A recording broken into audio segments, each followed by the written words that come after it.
Hello everyone, welcome back to my channel M Achiever. उम्मीद करते हैं आप सभी अच्छे से होंगे और अपने एग्जाम की प्रिपरेशन कर रहे होंगे। जैसा कि आप सभी जानते हैं कि हम एचटेट के लिए एनसीईआरटी बुक पढ़ रहे हैं और 9th तक की मैंने कंप्लीट करवा दी है। अब जो 10th की रहती थी वो आज से स्टार्ट कर रही हैं और मैं सबसे पहले गद्य पाठ स्टार्ट कर रही हूँ। गद्य पाठ को आप जानते होंगे, जिसमें हिंदी की गद्य विधाएँ होती हैं, नाटक, कहानी, यात्रा, वृत्तांत, ये होता है, वो करवा रही हूँ। क्योंकि जो पद पाठ है जिसमें कविताएँ हैं उसको मैं एक ही क्लास में करवा दूँगी और मैं गद्य पाठ है इसलिए करवा रही हूँ ताकि जो भी हमारे एग्जाम है उसके अंदर से, चैप्टर के अंदर से पंक्तियाँ देकर हमसे पूछ लिया जाता है कि इसके लेखक कौन है और ये किस चैप्टर या फिर इसके चैप्टर का नाम पूछ लिया जाता है। ठीक है, तो इसलिए चैप्टर को डीपली पढ़ेंगे और एक लास्ट में रिवीजन क्लास भी आएगी सभी लेखक की रचनाओं की और 10th क्लास की पूरी एनसीईआरटी बुक की। ठीक है, पर सबसे पहले आपको चैप्टर पढ़ना पड़ेगा। मैं इसलिए आपको चैप्टर करवा रही हूँ क्योंकि चैप्टर के अंदर से क्वेश्चन पूछे जाते हैं। ठीक है, तो सबसे पहले चलते हैं स्वयं प्रकाश। ठीक है, तो स्वयं प्रकाश का जन्म के बारे में पढ़ लेते हैं और उसकी पढ़ाई के बारे में पढ़ लेते हैं। पर मैं आपको यही कहूँगी कि यहाँ से क्वेश्चन कम बनते हैं, सीधे सीधे शब्दों में कहूँगी, और ज़्यादा क्वेश्चन बनते हैं जो भी 9th 10th है, चाहे कोई भी एनसीईआरटी बुक है, रचनाओं से ज़्यादा क्वेश्चन बनते हैं। ठीक है, फिर भी हम पढ़ रहे हैं तो सब कुछ पढ़ लेते हैं। ठीक है, स्वयं प्रकाश का जन्म 1947 में इंदौर मध्य प्रदेश में हुआ। मैकेनिकल इंजीनियरिंग की पढ़ाई करके एक औद्योगिक प्रतिष्ठान में नौकरी करने वाले स्वयं प्रकाश का बचपन और नौकरी का बड़ा हिस्सा राजस्थान में बीता। फिलहाल स्वैच्छिक सेवानिवृत्ति के बाद वो भोपाल में रह रहे हैं और वसुधा पत्रिका का संपादन। ठीक है, बस आपने इस कोटेशन में से क्या याद रखना है, वसुधा पत्रिका याद रखनी है कि स्वयं प्रकाश की कौन सी पत्रिका का संपादन से जुड़े हुए हैं, तो वसुधा पत्रिका के संपादन से जुड़े हुए हैं। ठीक है, अब आ जाते हैं हम 8वें दशक के जो इसके रचनाएं हैं, रचनाओं वाला पार्ट है और स्वयं प्रकाश को देख लीजिए। ठीक है, कई बार राइटर की फोटो देखने से हमें उसके बारे में थोड़ी छवि उभर कर सामने आती है जब एग्जाम होता है तो। ठीक है, तो 8वें दशक में उभरे स्वयं प्रकाश आज समकालीन कहानी के महत्वपूर्ण रचनाकार हैं, हस्ताक्षर हैं। ठीक है, या कौन स्वयं प्रकाश हैं, कौन से मतलब कहानी के महत्वपूर्ण हस्ताक्षर हैं, समकालीन कहानी के, जैसे हमारी नई कहानी है, समकालीन कहानी है, प्रगतिवाद है, प्रयोगवाद के कवि हैं, तो ये किस वाद के हैं, समकालीन कहानी के महत्वपूर्ण हस्ताक्षर हैं। इन्होंने 13 कहानी संग्रह प्रकाशित हो चुके हैं।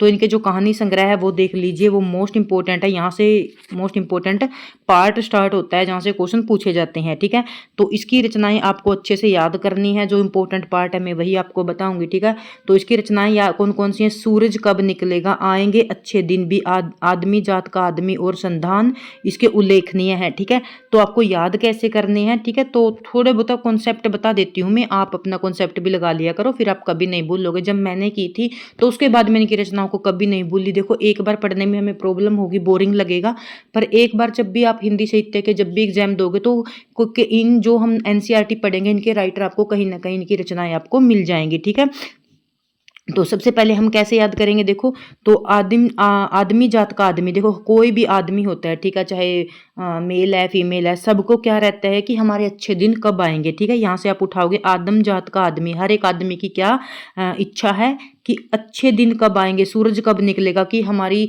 जिंदगी में सूरज कब आएगा। सूरज कब निकलेगा मतलब खुशियां कब आएंगी, जब सूरज निकलता है तो दिन निकलता है ना, ठीक है, प्रकाश निकलता है। ठीक है, तो प्रकाश होता है धरती पे। तो यहाँ पर आप अच्छे समझ गए।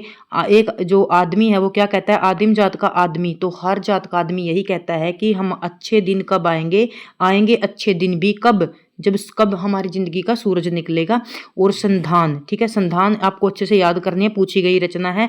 बीच में विनय और ईंधन, ठीक है, बीच में विनय किसने करवाया था, ईंधन के बीच में विनय किसने करवाया था, स्वयं प्रकाश ने करवाया था। ऐसे करके आप कोरिलेट करके याद कर लेना। ठीक है, तो उसके बाद हम सीधे उसके बारे में चलेंगे।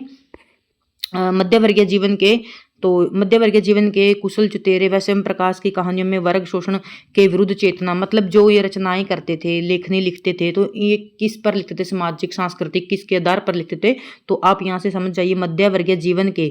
ठीक है, जो मध्यवर्गीय मिडिल क्लास फैमिली होती है, चुतेरे स्वयं प्रकाश की कहानियों में वर्ग शोषण के विरुद्ध चेतना और हमारे सामाजिक जीवन में जाति, संप्रदाय और लिंग के आधार पर हो रहे भेदभाव के खिलाफ प्रतिकार का स्वर है।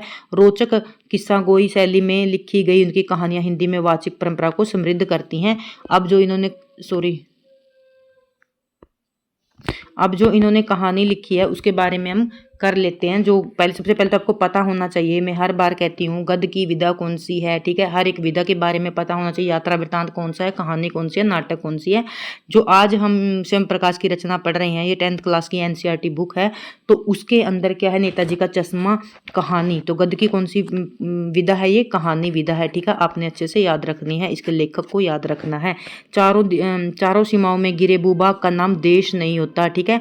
तो जो चारों दिशाओं से क्या होता है, भूभाग से गिरे हुए देश का नाम, सीमा का नाम देश नहीं होता। देश बनता है रहने वाले नागरिकों, नदियों, पहाड़ों, पेड़ पौधों, वनस्पतियों, पशु पक्षियों और इन सबसे प्रेम करने वालों से, ठीक है।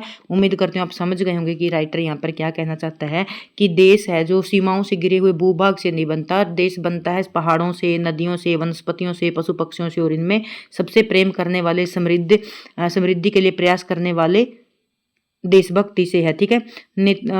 देशभक्त नेताजी का चश्मा कहानी, ये यहाँ पर लिखा है। गद्य की कौन सी विधा है, कहानी है। कैप्टन चश्मे वाले के माध्यम से देश के करोड़ों नागरिकों के योगदान के रेखांकित करती है। जो इस देश के निर्माण में अपने अपने तरीके से सहयोग करते हैं। यह कहानी कहती है कि बड़े ही नहीं बच्चे भी इसमें शामिल हैं, कि देशभक्ति के सहयोग में बड़े ही नहीं बच्चे भी शामिल हैं, ठीक है। ज़्यादा समय न लगाते हुए इसके चैप्टर को जल्दी जल्दी पढ़ेंगे, ठीक है, क्योंकि समय की कमी है। हमारे पास 1 मंथ है, पर 1 मंथ बहुत होता है तैयारी के लिए। आप अच्छे से तैयारी कर सकते हो। अब आपके पास बर्डन नहीं है 15 दिन का। अब आप एनसीईआरटी भी अच्छे से कर सकते हो, रिवीजन भी कर सकते हो, साहित्य भी कर सकते हो और व्याकरण भी कर सकते हो। और फर्स्ट पार्ट है वो तो आप अच्छे से कर ही रहे होंगे साथ के साथ, ठीक है। जो नेताजी का चश्मा है, गद्य की विधा आपको मैंने बता दिया, ये कहानी है, ठीक है। राइटर कौन है, स्वयं प्रकाश है। तो इसकी जो कहानी है उसको थोड़े ध्यान से समझिए, क्योंकि इसके अंदर से पूछ लिया जा सकता है, पंक्ति देकर पूछ लिया जा सकता है कि ये इसके रचना और लेखक कौन है, ठीक है। मैं बार बार इसलिए बताती हूँ कि ताकि आपको याद रहे पढ़ते समय, ठीक है। तो इसका जो मेन पात्र है वो कौन है, हालदार साहब, ठीक है। जब भी हालदार नाम का वर्ड आपको दिखे समझ आना, स्वयं प्रकाश का नेताजी का चश्मा का करेक्टर है, ठीक है। 15वें दिन कंपनी के काम के सिलसिले में उस कस्बे से गुजरता है। जो हालदार साहब है, हर 15वें दिन कब गुजरता है, वो हर 15वें दिन कंपनी के काम के सिलसिले में उस कस्बे से गुजरना पड़ता था। यहाँ पर कोई कस्बे की बात हो रही है।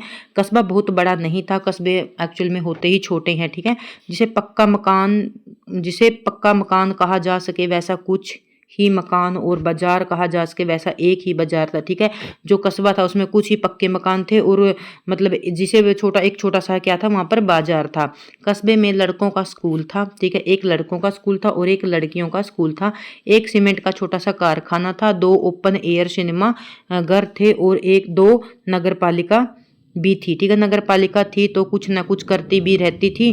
कभी कोई सड़क पक्की करवा दी, कभी कुछ पेशाब घर बनवा दिए, कभी कबूतरों की छतरी बनवा दी, तो कभी कभी से सम्मेलन करवा दिए। इस नगर पालिका के कुछ उत्साही बोर्ड या प्रशासनिक अधिकारियों ने एक बार शहर के मुख्य बाजार के मुख्य चौराहे पर नेताजी सुभाष चंद्र बोस की एक संगमरमर की प्रतिभा लगवा दी, ठीक है। सीधे शब्दों में कहूँ तो यहाँ तक तो इन्होंने क्या कहा, जो भी कस्बा है, जो भी शहर के बारे में यहाँ पर वर्णन किया गया, नाम यहाँ पर नहीं लिखा, तो उसकी पहले तो कंडीशन के बारे में बताया कि वहाँ पर क्या है, एक लड़कों का स्कूल है, एक लड़कियों का स्कूल है और एक पंचायत है, नगर पालिका है, उसके क्या क्या काम है। तो अब जहाँ से चैप्टर स्टार्ट होता है वहाँ पर आ जाइए।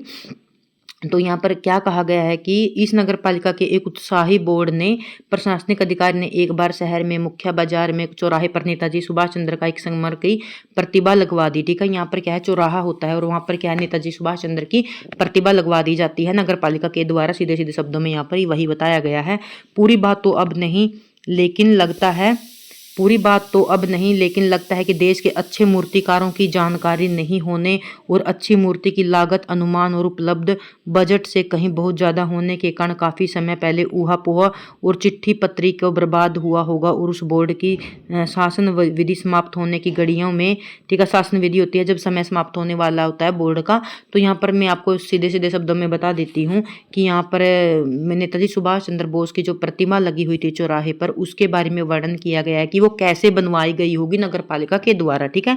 तो उन्होंने क्या कहा है कि जो नगर बोर्ड होगा तो वो जब शासन अवधि समाप्त होने की घड़ियों में किसी स्थानीय कलाकार को अवसर देने का निर्णय किया गया होगा, ठीक है। मूर्ति बनवाने की बात हो रही है यहाँ पर, यदि आप समझ रहे हैं तो जो नेताजी सुभाष चंद्र बोस की मूर्ति के लिए क्या हो गया, किसी स्थानीय कलाकार को ही अवसर दे दिया गया होगा। और अंत में कस्बे के इकलौते हाई स्कूल के इकलौते मास्टर मान लीजिए, ठीक है, एक कोई स्कूल है तो उसके हेड मास्टर को क्या दिया जाता है, हाई स्कूल के ड्राइंग मास्टर को मान लीजिए मोतीलाल, और ड्राइंग मास्टर का नाम क्या लिया गया है यहाँ पर, मोतीलाल जी को यह काम सौंप दिया गया होगा जो हर महीने मूर्ति बनाकर पटक देंगे, ठीक है। जो महीने भर में मूर्ति बनाकर पटक देने का विश्वास दिला रहे होंगे, ठीक है। जो नगर पालिका के द्वारा क्या किया गया होगा कि कम समय होने के कारण सुभाष चंद्र जी की प्रतिभा लगाने के लिए किसी ड्राइंग के मास्टर को कह दिया गया होगा और उन्होंने क्या किया होगा, महीने भर में मूर्ति बनाकर यहाँ पर पटक देने का विश्वास दिया होगा और उन्होंने क्या किया होगा, जो सुभाष चंद्र बोस है उनकी मूर्ति को यहाँ पर बनवा दिया गया होगा। जैसा कि कहा जा चुका है कि मूर्ति संगमरमर की थी, ठीक है। टोपी की नोक से कोट के दूसरे बटन तक कोई 2 फुट ऊंची थी, जिसे कहते हैं बस्ट, और सुंदर थी। नेताजी सुंदर लग रहे थे, कुछ मासूम और कमसीन लग रहे थे, फौजी की वर्दी में थे। देखने मूर्ति देखते ही क्या लग रहा था, दिल्ली चलो और तुम मुझे खून दो क्यों, ये सुभाष चंद्र बोस के द्वारा दिए गए नारे हैं। तो मूर्ति को देखते ही हालदार के साहब के मन में क्या आ रहा था कि मूर्ति देखते ही मुझे ऐसे लग रहा था जैसे दिल्ली चलो और तुम मुझे खून दो वगैरह की याद आने लगती है। इस दृष्टि से यह सफल और सराहनीय प्रयास था। केवल एक चीज की कसर थी जो कहती है खटकती थी, नेताजी की आंखों पर चश्मा नहीं था। जैसे कि हमारी कहानी का नाम है नेताजी का चश्मा।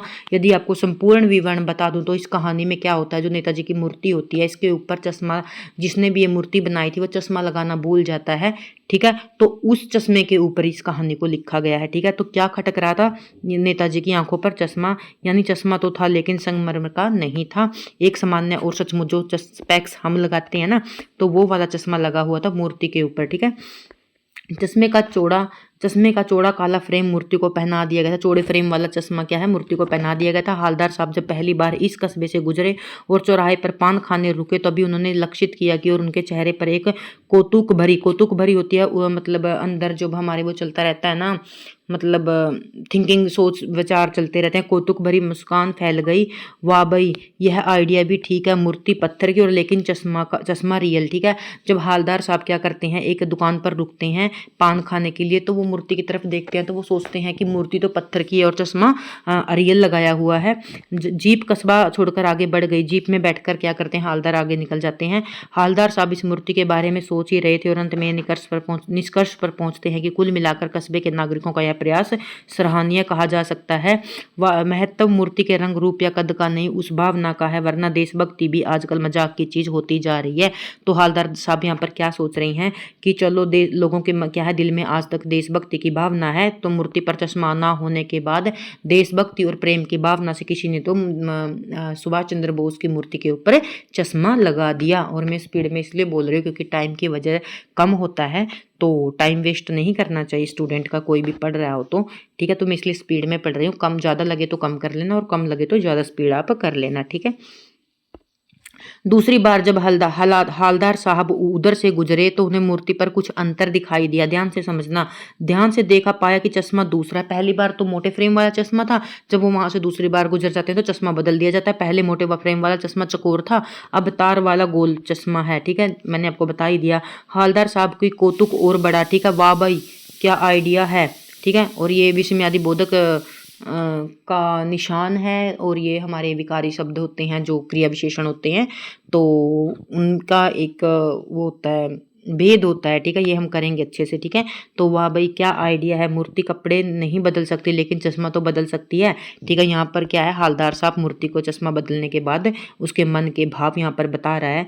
तीसरी बार फिर नया चश्मा। हालदार साहब की आदत पड़ गई, हर बार कस्बे से गुजरते चौराहे पर रुकना, पान खाना, मूर्ति को ध्यान से देखना। एक बार कौतूहल दुर्दमनीय हो उठा और पान वाले से ही पूछ लिया, क्यों भाई क्या बात है, तुम्हारे नेताजी का चश्मा हर बार कैसे बदल जाता है। तो आप यहाँ पर समझ गए कि वो पान वाले से पूछ ही लेता है कि हर बारिश का चश्मा क्यों बदल जाता है। पान वाले ने खुद के मुंह में पान ठूसा हुआ था, एक काला मोटा और खुश मिजाज आदमी था। कोटेशन को ध्यान से देखना, कहीं से भी उठाकर पूछ ली जा सकती है, ठीक है। तो काला मोटा और खुशमिजाज आदमी था। हालदार साहब का प्रश्न सुनकर वह आंखों ही आंखों में हंसा, उसकी तोंद थिरकी, पीछे घूमकर उसने दुकान पे नीचे पान थूका और लाल काली बत्ती सी दिखाकर बोले, कैप्टन साहब चश्मे वाला है जो इसका चश्मा बदल देता है। क्या करता है? ठीक है, तो यहाँ पर पान वाला उसके बारे में बताता है, चश्मे के बारे में। क्या करता है? हालदार साहब कुछ समझ नहीं पाए, चश्मा चेंज कर देता है। पान वाले ने समझाया कि ये कैप्टन है, वो जो इस मूर्ति का क्या है, चश्मा चेंज कर देता है। क्या मतलब? क्या चेंज कर देता है? हालदार साहब अभी भी नहीं समझ पाए। कोई गिराक आ गया समझो, जिसके चौड़े चौखट चाहिए। ठीक है, यहाँ पर वो कह रहा है, जो पान वाला है, पान वाला हालदार साहब को बता रहा है कि कोई ग्राहक आ गया समझो, कोई चौड़े चौखट चाहिए। चौड़े चौखट मतलब चौड़े फ्रेम वाला चश्मा चाहिए। तो कैप्टन किधर से लाएगा? कैप्टन मतलब चश्मे बेचने वाला। तो उसको मूर्ति दे, तो उसे मूर्ति वाला दे दिया जाता है। जो मूर्ति पर चश्मा लगा होता है तो उसे मूर्ति वाला चश्मा दे दिया जाता है। उधर दूसरा बिठा दिया जाता है, मतलब मूर्ति के ऊपर दूसरा चश्मा लगा दिया जाता है। बिठाने का अर्थ है मूर्ति के ऊपर दूसरा चश्मा लगा दिया जाता है। अब हालदार साहब को बात कुछ कुछ समझ आई। एक चश्मे वाला है जिसका नाम कैप्टन है, उसने नेताजी को बगैर चश्मे वाली मूर्ति बुरी लगी, बल्कि आहत करती है। मानो चश्मे के बगैर नेताजी को असुविधा हो रही है, इसलिए वह अपनी छोटी सी दुकान में से उपलब्ध गिने चुने फ्रेम में से एक नेताजी की मूर्ति पर फिट कर देता है। लेकिन जब कोई ग्राहक आता है तो वैसे फ्रेम की दरकार होती है, तो मूर्ति पर जैसा मूर्ति पर लगा है तो कैप्टन उसे वही चश्मा दे देता है और मूर्ति के ऊपर दूसरा चश्मा लगा देता है। तो आप इस पंक्तियों से अच्छे से समझ गए होंगे कि यहाँ पर हालदार साहब हैं, वो मंथन कर रहे हैं दिमाग के अंदर कि कोई कैप्टन है, चश्मे वाला है और उसकी दुकान है, कोई भी चश्मा लेने के लिए आ जाता है तो कैप्टन की, जो नेताजी की मूर्ति से चश्मा उतार देते हैं और उनको वो चश्मा दे देते हैं और उसकी जगह दूसरा चश्मा लगा देते हैं। यदि आपको मेरा समझाया हुआ पसंद आ रहा है तो प्लीज़ लाइक कर दीजिए, शेयर कर दीजिए और सब्सक्राइब कर लीजिए। ठीक है, आगे है, चश्मे वाला मूर्ति पर लगा फ्रेम संभवतः नेताजी की क्षमा मांगते हुए। ठीक है, जो चश्मे वाला मूर्ति पर लगा फ्रेम संभवतः जो चश्मे वाला है वो मूर्ति से फ्रेम हटाते हुए क्या कहता होगा? नेताजी से क्षमा मांगते हुए लाकर ग्राहक को दे देता होगा और बाद में नेताजी को दूसरा फ्रेम लौटा देता है। वाह भाई, क्या खूब आइडिया है। ठीक है, ऐसे पंक्तियां पूछ ली जाएंगी। ठीक है, ना इसके अंदर देखो हालदार का नाम आया है और ना ही इसके अंदर कैप्टन का नाम आया है। जिसने ये चैप्टर पढ़ा है सिर्फ वही इन पंक्तियों को पहचान कर अच्छे से मैच कर पाएगा। ठीक है, मैं बार बार इसलिए करवा रही हूँ ताकि आप एग्जाम के अंदर एक एक नंबर से एग्जाम क्लियर होता है। थोड़ा एस्टेट का एग्जाम थोड़ा डिफिकल्ट लेवल का आता है, सब्जेक्ट डिफिकल्ट लेवल का आता है। तो देखो ऐसे भी पूछ सकता है, चश्मे वाला मूर्ति से फ्रेम समझा नेताजी का क्षमा मांगते हुए। ठीक है, तो आपको देखते ही समझ जाना है कि ये जो चैप्टर है नेताजी का चश्मा से है। कहानी, गद्य की कहानी, गद्य की विधा कौन सी है, कहानी है, और उसके लेखक कौन है? स्वयं प्रकाश है। और स्वयं प्रकाश की रचनाएं कौन कौन सी हैं? ठीक है, सूरज कब निकलेगा, आएंगे अच्छे दिन भी, और आदिम जात का आदमी, संधान, ईंधन, बीच में विनय। एक एक रचना जैसे मैंने आपको अब बताई है ऐसे ही आपको भी याद होनी चाहिए। लेकिन भाई अब चैप्टर के ऊपर आ जाते हैं। लेकिन भाई अभी एक बात भी समझ नहीं आई। हालदार साहब ने पान वाले से फिर पूछा, नेताजी का ओरिजिनल चश्मा कहाँ गया? ठीक है, जो बार बार चश्मा बदलना पड़ रहा है। पान वाला मुंह से पान ठूसा, ये पान वाले के बारे में बताया गया है। ठीक है, यहाँ पर मैं टाइम नहीं लगाऊंगी, आप अच्छे से समझ लेना कि वो पान खा रहा है, थूक रहा है, फिर उसके बाद बता रहा है। ठीक है, जहाँ पर अपने पढ़ने के लिए वही पढ़ेंगे। पान वाले के लिए यह मज़ेदार बात थी, लेकिन हालदार साहब के लिए चकित और द्रवित करने वाली बात थी। यानी वह ठीक ही सोच रहे थे। मूर्ति के नीचे लिखा था, मूर्ति मास्टर मोतीलाल, वाकई कस्बे के अध्यापक ने इसे बनाया था। जो वो सोच रहे थे कि जल्दी जल्दी में किसी ड्राइंग के मास्टर ने इस मूर्ति को बनाया होगा, तो वो सच में ही एक अध्यापक के द्वारा बनाई गई मूर्ति थी। बेचारे ने महीने भर में मूर्ति बनाकर पटक देने का वादा किया होगा, बना भी ली होगी। अब पत्थर पर पारदर्शी चश्मा कैसे लगाइए? हालदार साहब वो सोच रहे हैं कि उन्होंने मूर्ति को जल्दी जल्दी में बना दी, पर पत्थर का चश्मा कैसे लगाएं, कांच वाला कैसे लगाया जाए? कांच वाला यह तय नहीं कर पाया। कांच वाला लगाऊं या फिर पत्थर का लगाऊं, यही तय नहीं कर पाया कि जिसने वो मूर्ति बनाई थी। या कोशिश की होगी, असफल रहा होगा, या बनाते बनाते कुछ बारीकी के चक्कर में चश्मा टूट गया होगा, या पत्थर का चश्मा अलग से बनाकर फिट किया होगा, वह निकल गया होगा। उफ, यहाँ पर हालदार साहब जो उसके चश्मे के बारे में सोच रहा है कि मूर्ति वाले ने संगमरमर का बनाया होगा तो वो टूट गया होगा, कांच का बनाया नहीं होगा उसने, और यदि बनाया होगा संगमरमर का तो वो क्या हो गया होगा? टूट गया होगा। पत्थर का चश्मा यहाँ पर फिट नहीं हुआ। हालदार साहब को यह सब कुछ बड़ा विचित्र और कौतुक भरा लग रहा था। इन्हीं ख्यालों में खोए खोए उसे पैसे चुकाकर चश्मे वाले की देशभक्ति के समक्ष नतमस्तक होते हुए जीप की तरफ बैठ गए। यहाँ पर वो सोचता है कि देश जो चश्मे वाला है उसके अंदर कितनी देशभक्ति है, वो अपने नेताजी को बिना चश्मे के नहीं देख सकता। तो वो जीप में चले और फिर रुके, पीछे मुड़कर पान वाले के पास जाकर पूछा, क्या कैप्टन चश्मे वाले नेताजी का साथी था? तो पान वाले से पूछा, जो कैप्टन है जो यहाँ पर मूर्ति पर चश्मे लगाता है, क्या वो नेताजी का साथी था या आजाद हिंद फौज का भूतपूर्व सिपाही था? पान वाला नया पान खा रहा था, पान पकड़े हाथ में मुंह 1.5 इंच दूर रोककर हवलदार साहब को ध्यान से देखा और अपना लाल काली बत्ती सी दिखाई और मुस्कुराकर बोला, नहीं साहब, वो लंगड़ा क्या फौज में होगा। यहाँ पर कैप्टन क्या था? वो लंगड़ा था। उसके बारे में कह रहा है कि वो लंगड़ा क्या फौज में होगा, वो तो पागल है, वो देखो वो आ रहा, आप उसी से बात कर लो, फोटो वोटो छपवा दो उसकी कहीं। ठीक है, यहाँ पर क्या कर रहा है, जो पान वाला है उसकी जो विकलांगता है उसका मजाक उड़ा रहा है। ठीक है, हवलदार साहब को पान वाले का एक देशभक्त का इस तरह मजाक उड़ाना अच्छा नहीं लगा। हवलदार को क्या है, जो पान वाला है, पान वाला उसके देश जो कैप्टन का मजाक उड़ा रहा था उसको वो अच्छा नहीं लगा।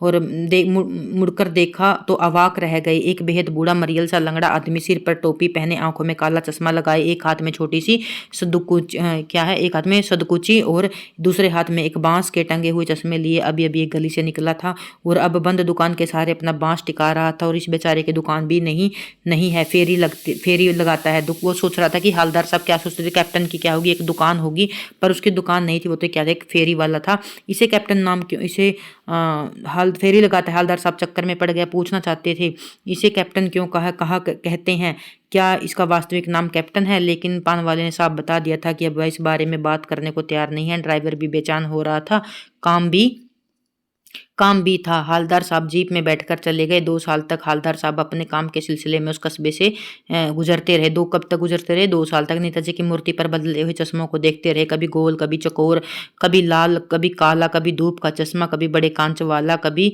कोई ना कोई चश्मा। 2 साल से लगातार उसकी मूर्ति पर कोई ना कोई वो लगता ही रहा। ठीक है, तो हवलदार साहब को तुक और प्रफुल्लता के कारण क्षण देने के लिए था। फिर एक बार ऐसा हुआ कि मूर्ति के चेहरे पर कोई भी कैसा भी चश्मा नहीं था। उस दिन पान की दुकान भी बंद थी, चौराहे पर अधिकांश दुकानें बंद थी। अगली बार मूर्ति पर आंखों पर नया चश्मा नहीं था। हवलदार साहब ने पान खाया और धीरे से पान वाले से पूछा, क्यों भाई, क्या बात है, आज तुम्हारे नेताजी की आंखों पर चश्मा क्यों नहीं है? वो उनसे पान वाले से प्रश्न करता है। पान वाला उदास हो गया और पीछे मुड़कर मुंह से पान थूका और सिर झुकाकर अपनी धोती से सिर की आंखें पोंछते हुए बोला, पान साहब, कैप्टन मर गया। और आपको बता दूं, कैप्टन उसको क्यों कहा जाता था, क्योंकि उसके अंदर देशभक्ति की भावना थी। जो चश्मा बदलता था ना, वो उसके अंदर देशभक्ति भावना के कारण उसको कैप्टन कहा जाता था। और कुछ नहीं पूछ पाए हवलदार साहब, कुछ पल चुपचाप खड़े रहे। जब हवलदार साहब को पता लगा कि कैप्टन मर गया तो वो क्या हो गया, चुपचाप खड़े हो गए। फिर पान के पैसे चुकाकर जीप में आकर रवाना हो गए। बार बार सोचते क्या होगा अब इस कौम का, जो देश के खातिर गृहस्थी, जवानी, जिंदगी सब कुछ होम देने वालों पर हंसते। इस पंक्ति को ध्यान से देखिए, एग्जाम के अंदर आ सकती है क्योंकि इंपॉर्टेंट पंक्ति है। ठीक है, तो बार बार सोचते क्या होगा इस कौम का, जो देश के खातिर गृहस्थी, जवानी, जिंदगी सब कुछ होम देने वालों पर हंसती है और अपने लिए बिकने का मौका ढूंढती है। दुखी हो गए। 15 दिन बाद फिर उस कस्बे से गुजरे। कस्बे से घुसने से पहले ही ख्याल आया कि कस्बे की हृदय स्थली में सुभाष की प्रतिमा अवश्य प्रतिष्ठित होगी, लेकिन सुभाष की आंखों पर चश्मा नहीं होगा। क्यों? क्योंकि अब हवलदार को पता था कि कैप्टन मर गया है, क्योंकि मास्टर साहब मनाना भूल गए थे और कैप्टन अब मर गया है। सोचा आज वहां नहीं रुकेंगे, पान भी नहीं खाएंगे, मूर्ति की तरफ देखेंगे भी नहीं, सीधे निकल जाएंगे। ड्राइवर से कह दिया कि चौराहे पर मत रुकना, आज बहुत काम है, पान आगे कहीं और खा लेंगे। लेकिन आदत से मजबूर आंखें चौराहे पर आते ही मूर्ति की तरफ उठ गई और कुछ देखा कि चीखे, रोको, जीप रोको। जब उन्होंने एकदम से मूर्ति की तरफ देखा, आंखें क्या है, फिर भी वहां पर मूर्ति की तरफ जबरदस्ती मूर्ति की तरफ चली जाती हैं, तो वो बोलते हैं कि रोको रोको जीप, रोको जीप। स्पीड में थी, ड्राइवर ने जोर के ब्रेक मारे। रास्ता चलते लोग देखने लगे। जीप रुकते रुकते रुकी। हवलदार साहब जीप से कूदकर तेज कदमों से मूर्ति की तरफ लपके और उसने ठीक सामने जाकर अटेंशन में खड़े हो गए।